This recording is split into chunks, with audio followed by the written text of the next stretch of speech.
عظیم خدمت کے ساتھ وابستہ کیا ہے۔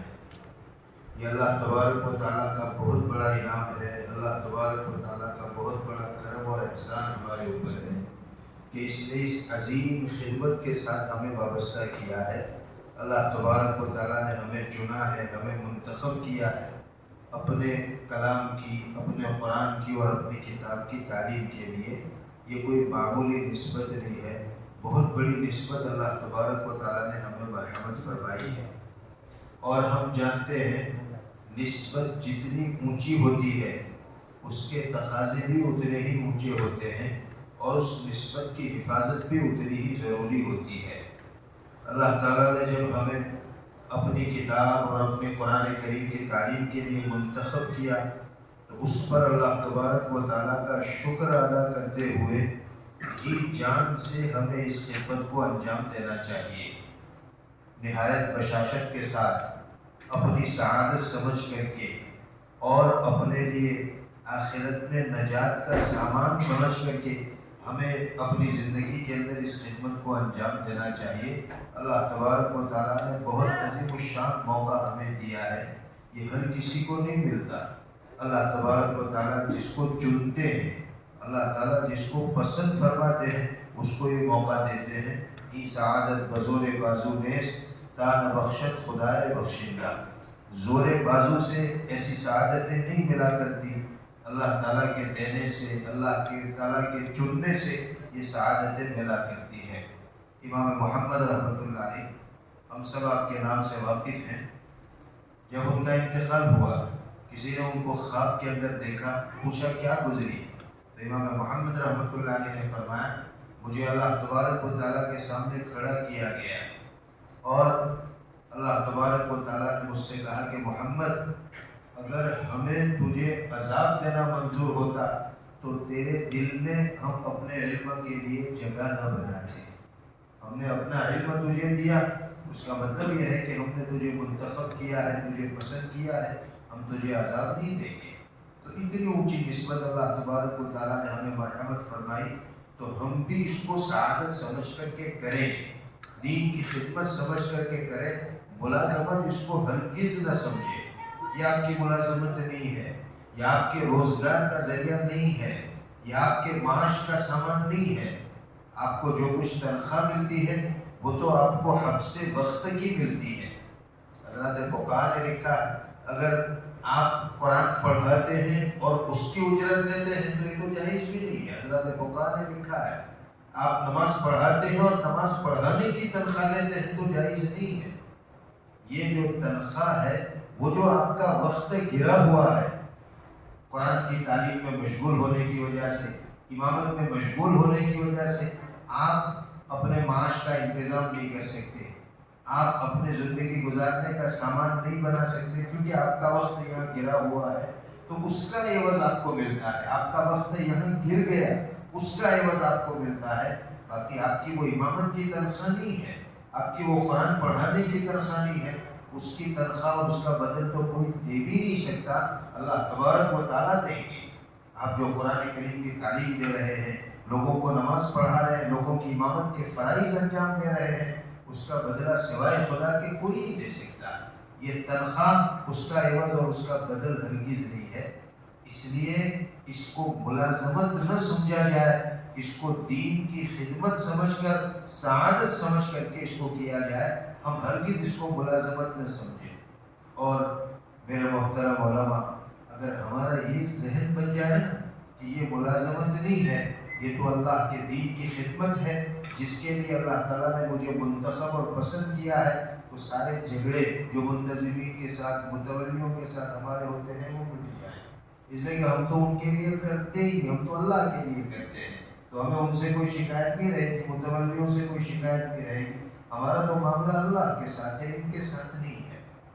اس لیے ہم اس کو خدمت سمجھ کر کے کریں، اپنی سعادت سمجھ کر کے کریں کہ اللہ نے ہمیں اس کے لیے پسند کیا ہے، اس کو ملازمت، روزگار کا ذریعہ ہرگز نہ سمجھیں۔ اور جب خدمت سمجھ کر کیا جائے گا تو جو کچھ آپ کو تنخواہ ملتی ہے آپ کے حبس وقت کی، اس میں ایسی برکت اللہ تبارک و تعالیٰ پیدا فرمائے گا کہ آپ کی بڑی بڑی ضرورتیں بھی آپ کی قلیل تنخواہ کے اندر اللہ تعالیٰ پوری کر دے گا۔ برکت اسی کا نام ہے۔ برکت کثرت مال کا نام نہیں ہے، بہت زیادہ ہو وہ برکت نہیں ہے۔ تھوڑے سے میں آپ کی ساری ضرورتیں پوری ہو جائے، آپ کے سارے کام پورے ہو جائیں، برکت اس کا نام ہے۔ اگر ہم خدمت سمجھ کر کے کریں گے، اللہ تبارک و تعالی ہماری زندگی کو برکتوں سے بھر دیں گے۔ نبی کریم صلی اللہ علیہ وسلم کی دعا ہے، آپ صلی اللہ علیہ وسلم نے فرمایا نضر اللہ امرأ سمع مقالتی فحفظها ووعاها وأداها كما سمعها۔ نبی کریم صلی اللہ علیہ وسلم فرماتے ہیں اللہ تبارک و تعالی اس آدمی کو تر و تازہ رکھے، خوشحال رکھے جس آدمی نے میری بات کو سنا، یعنی میری حدیث کو سنا، اس کو یاد رکھا اور جیسا سنا ویسا لوگوں تک پہنچایا۔ جو آدمی یہ کام کرتا ہے، نبی کریم صلی اللہ علیہ وسلم کی دعا اس کے لیے ہے کہ اللہ اس کو تر و تازہ اور خوشحال رکھے۔ تو ہم تو یہ کام انجام دے رہے ہیں نا۔ اللہ تبارک و تعالیٰ نے ہمیں یہ سعادت بخشی ہے کہ ہم یہ کام کر رہے ہیں علم کی اشاعت کا، جو علم نبی کریم صلی اللہ علیہ وسلم لے کر کے آئے ہم تک پہنچا، ہم اس علم کو دوسروں تک پہنچا رہے ہیں۔ تو ہم تو نبی کریم صلی اللہ علیہ وسلم کی اس دعا کے مصداق ہیں۔ آپ صلی اللہ علیہ وسلم کی دعا تو رد نہیں ہوتی، آپ صلی اللہ علیہ وسلم کی دعا تو قبول ہے۔ تو اگر ہم خدمت سمجھ کر، سعادت سمجھ کر اور اپنی ذمہ داری سمجھ کر رہے ہیں، نبی کریم صلی اللہ علیہ وسلم کی یہ دعا ہمیں ضرور لگنے والی ہے۔ اللہ تبارک و تعالی ہماری زندگی کو خوشحالی سے بھر دے گا۔ اس لیے میرے عزیز اور میرے محترم علماء کرام، ہم اس کو خدمت سعادت سمجھ کر کے کریں، اس کو ملازمت ہرگز نہ سمجھیں، اور اپنے اوقات کے اہتمام کے ساتھ، پابندی کے ساتھ ہم بچوں کو پڑھائیں۔ ہمارے جو اوقات مقرر کیے گئے ہیں اس میں ذرہ برابر ادھر ادھر نہ کریں، اوقات کی پوری پابندی کریں۔ آج کل ہمارا یہ بھی مزاج ہوتا گیا ہے، اوقات بن گیا ہے، ہم اوقات کا اہتمام نہیں کرتے۔ مدرسے کی طرف سے جو اوقات مقرر ہیں، منتظمین کی طرف سے جو اوقات مقرر ہیں، اس کی پابندی کا خیال نہیں کرتے۔ درسگاہ میں دیر سے پہنچتے ہیں، جلدی سے درسگاہ سے نکل جاتے ہیں۔ کوئی 5 منٹ تو رہتے ہیں چھٹی میں، کیا حرج ہے، سبق تو پورا ہو گیا، سب کو پڑھا دیا۔ 5 منٹ ہے نکل گئے درسگاہ سے، 10 منٹ ہے نکل گئے درسگاہ سے، لابی میں پیسیج میں کھڑے ہو کر کے باتیں کر رہے ہیں۔ نہیں میرے بزرگوں، یہ خیانت ہے، یہ خیانت ہے۔ آپ کے اوقات امانت ہیں، آپ کے بچوں کی امانت ہے۔ ان کے والدین نے اپنے جگر گوشوں کو آپ کے اعتماد کے اوپر آپ کے پاس بھیجا ہے۔ آپ ان کو پڑھائیں گے، آپ ان کو سکھائیں گے، اس اعتماد کے ساتھ ان کے والدین نے اپنے جگر کے ٹکڑوں کو آپ کے حوالے کیا ہے۔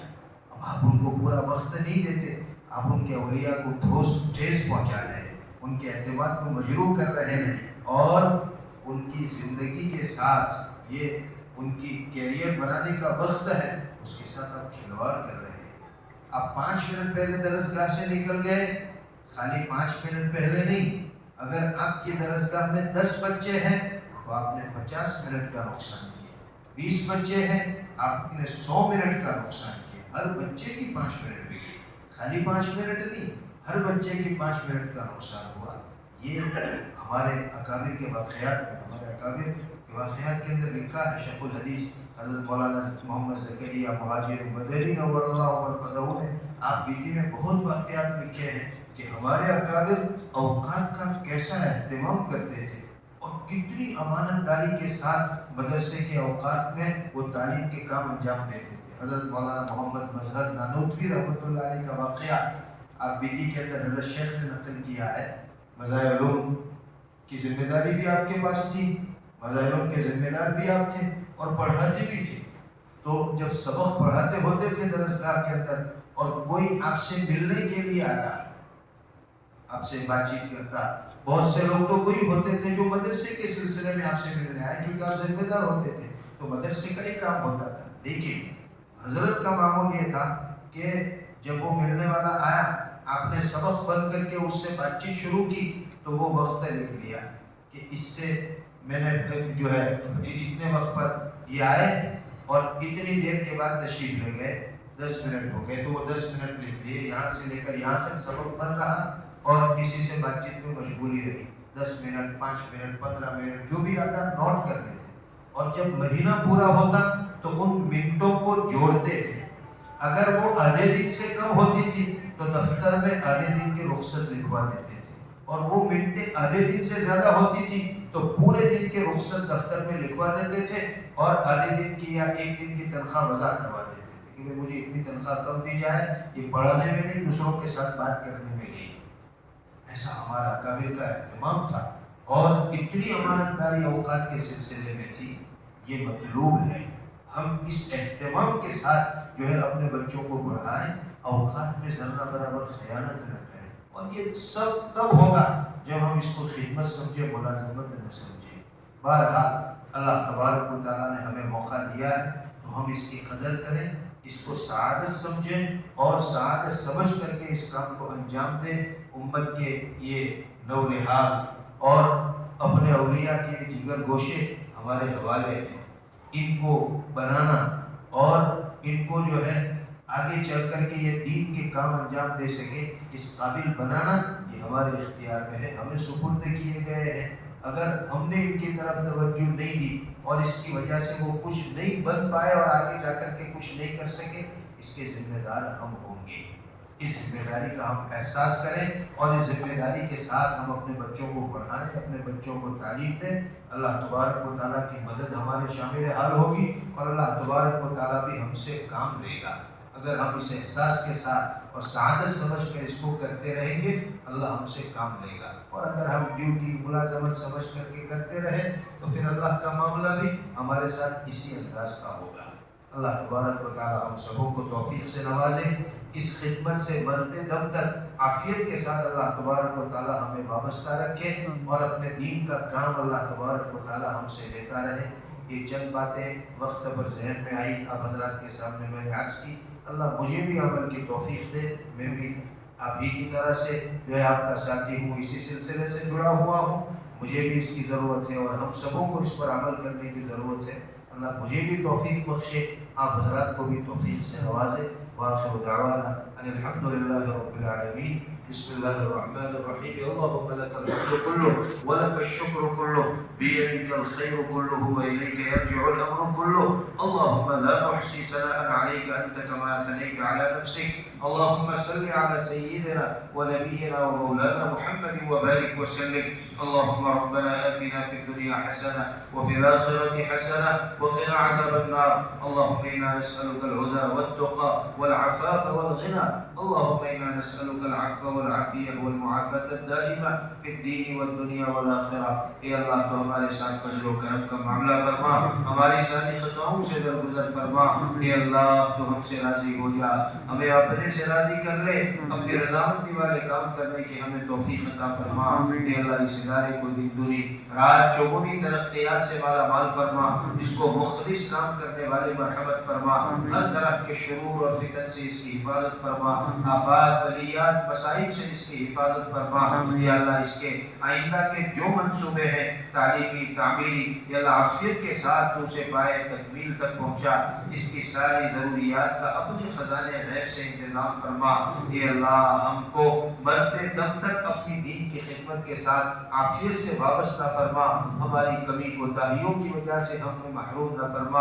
اے اللہ جو کچھ ٹوٹا پھوٹا کر رہے ہیں محض تیری توفیق سے کر رہے ہیں، اس قابل بھی نہیں ہے کہ تیری جناب میں ہم پیش کر سکیں، لیکن اے اللہ تو بہانے ڈھونڈتا ہے۔ اے اللہ ہماری ٹوٹی پھوٹی خدمات کو بہانہ بنا لے اور ہمیں نواز دے، ہماری کوتاہیوں کی وجہ سے ہمیں محروم نہ فرما، مرتے دم تک عافیت کے ساتھ ہمیں وابستہ فرما اور ہماری خدمات کو اے اللہ ٹوٹی پھوٹی شکل میں بھی شرط قبولیت سے نواز دے۔ اے اللہ ہماری ساری جائز ضروریات کا اپنے خزانے غیب سے انتظام فرما، ہماری زندگی کے اندر برکتیں پیدا فرما، ہماری جملہ تمنا جائز تمناؤں کو پورا فرما، ہمارے جملہ مقاصد حسنہ کے اندر کامیابی عطا فرما، ہماری دعاؤں کو اپنے فضل و کرم سے اور حضور پاک صلی اللہ علیہ وسلم کے صدقے اور طفیل میں قبول فرما۔ وصلی اللہ تعالی علی خیر خلقہ سیدنا و مولانا و اولانا محمد وعلی آلہ وصحبہ اجمعین۔ سبحان ربک رب العزة عما یصفون وسلام علی المرسلین والحمد للہ رب العالمین۔